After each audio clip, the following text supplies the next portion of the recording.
Don't forget to hit record. Oh,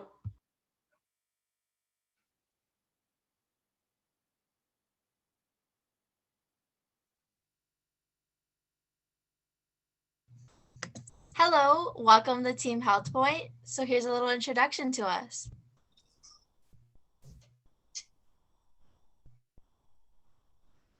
So my name is Haley Shoemaker and I'm from West Ottawa High School.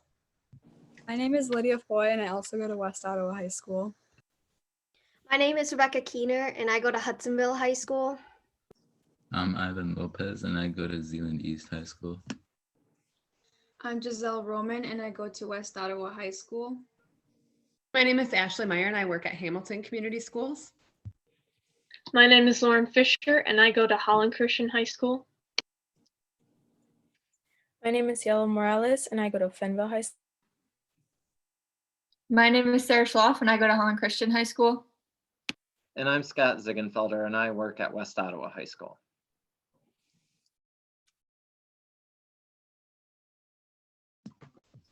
So what is Healthpoint? From what we learned, Healthpoint is a hospital in Grand Haven that is partnered with Spectrum Health and Holland Hospital. Healthpoint has 20 clinical specialties and 6 or more provider groups containing 90 plus providers.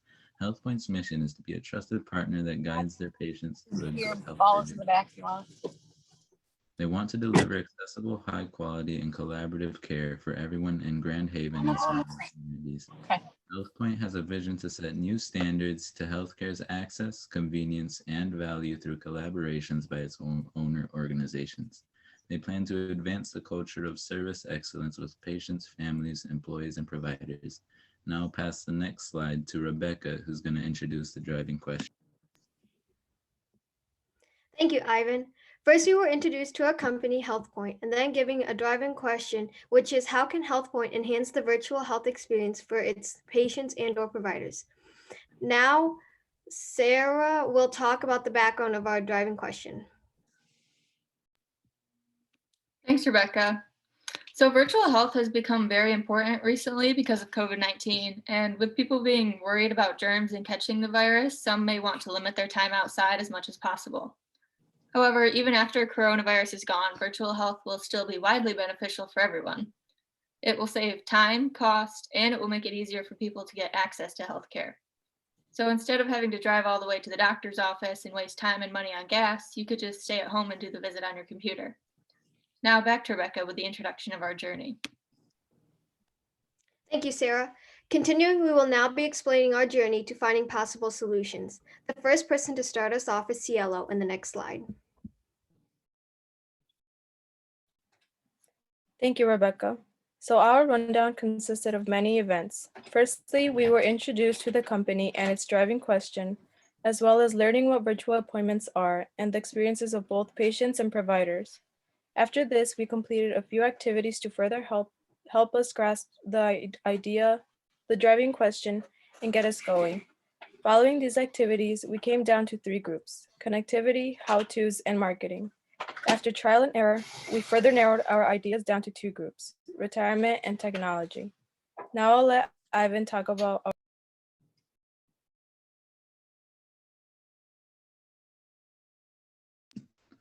Thank you, Cielo. What you see here is an empathy map. This is what helped us get into the shoes of the patients as well as providers.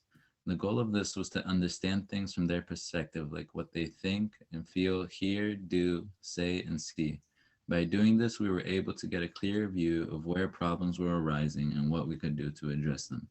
Now Giselle will explain our next activity. Thanks, Ivan. For a while, we were talking about the pains and gains of virtual appointments. We looked at the statements made and discussed possible complications it could have with the patient and provider experience. For example, with language, we would question how that could pose an issue for the patient and provider and thought of how we could approach this. This is where we later did some research and asked other people for their thoughts. Despite having more pains than gains, it helped us in the long run to diminish what main ideas we should actually put our focus in to solve our driving question. Cielo will now talk about our toddler activity. Thank you, Giselle. In order to help us broaden our view on the driving question, we drew pictures that allowed us to explain to a toddler what we were trying to solve, hoping this would open more opportunities and help us show different perspectives. Here's Giselle again to explain our 100 Ideas activity. Thank you, Cielo. During our process, we visited the Stormboard site and tried to come up with 100 ideas of possible solutions. We later organized them into categories that shared similar aspects. Some of the main categories were Wi-Fi, video, tech, and app related. We also brainstormed other ideas on how we could spread the word to the community. Within these groups, we thought of YouTube tutorials, giving out hotspots, having a social media page, and billboards. Comments and questions were made if there was confusion or if clarification was needed. You may see other ideas presented on the screen. Now I will hand it over to Sarah. Thanks, Giselle. So we chose this method because our driving question was broad and we wanted to narrow it down to a small group of solutions. With this in mind, we started by throwing out as many ideas as we could and using the ones we thought were best and applied to the driving question the most. We wanted to get perspective of all the people involved, so we thought about how the patients and providers would be affected by our solutions. We eventually narrowed it down to two main problem ideas: retirement, which would be the people in the retirement homes, and technology. This would be making sure the patients knew how to get onto the video call and also how to make sure they have connection capability. Now, Sarah is going to talk about our initial ideas. Thank you, Lydia. We came up with several solutions during the ending phases that didn't make the final cut, but with your feedback, we were able to come up with new ideas or improve on what we had. One idea that we had was Healthpoint sponsored senior signs for high schoolers that graduated that would have a QR code pedestrians could scan that would take them to an information page about virtual health. We also thought of doing an automated walkthrough tutorial of the MyChart page and having a direct meeting link sent to the patient. Both of these didn't work out though because of the limitations of technology. The social media giveaway and coffee shop partnerships also weren't possible because it violated some laws. However, although these aren't in our final solution, we wanted to share some with you guys so you would have a little bigger glimpse into our process. So now without further ado, Lydia is up next with the solutions. Thank you, Sarah. So we decided that partnering with a retirement home would not only be a great community event, but would also get more people aware of virtual health. From our understanding, the elderly typically have the hardest time grasping the idea of virtual health and technology. Healthpoint can sponsor a virtual health game night, just getting the idea of virtual health into the retirement home. This is a great way to inspire community connection, and then from there, MAs would come in once a month for a couple hours to help the residents with virtual health. Now I will talk about the logistics behind this event for the MAs and Healthpoint. We estimated that each month the whole process for MAs going to the retirement home would take about 3 hours. This includes transportation, walking through MyChart, setting up an appointment, and possibly doing a test visit. If Healthpoint were to work with a few retirement homes a month, it would only take about 3 hours per retirement home each month. We know that on average, MAs get paid about $15 to $22 an hour at Healthpoint, so it would only cost $45 to $66 for each 3-hour block.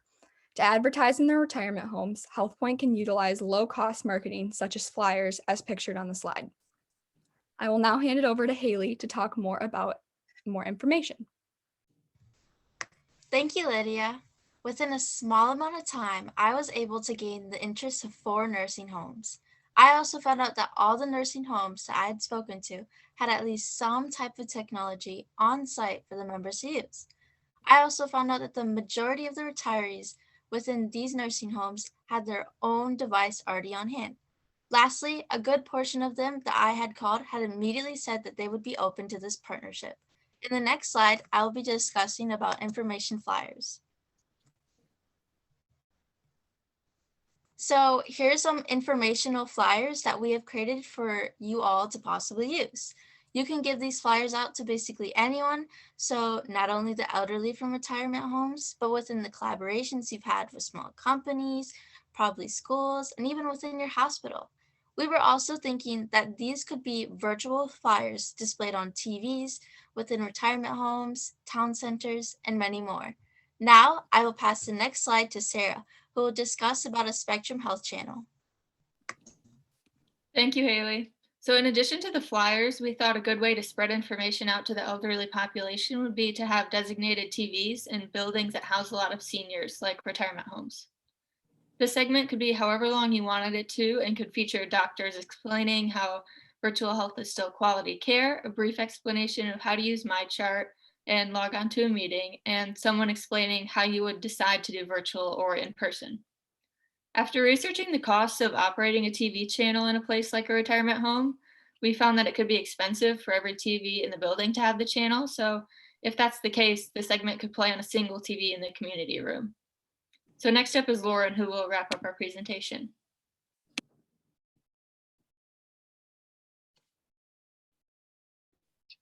Thank you, Sarah. So to summarize, in seeking communal connection within retirement homes, we want to get seniors excited about being able to attend virtual meetings by involving games and prizes to add fun to getting involved with virtual health.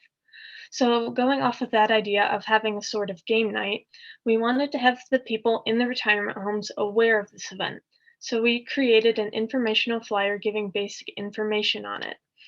In spreading general awareness about virtual being an option, we had the idea of having certain channels on TVs inside the retirement homes that gave information about virtual meetings being an option in order to educate those who needed help navigating the technology needed to join an appointment virtually.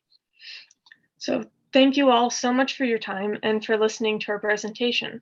Each of you will receive a copy of this presentation with our emails on the last slide. So if you have any questions afterward, you can reach out to us. But if you have any questions right now, we would love to answer them. What questions do you have?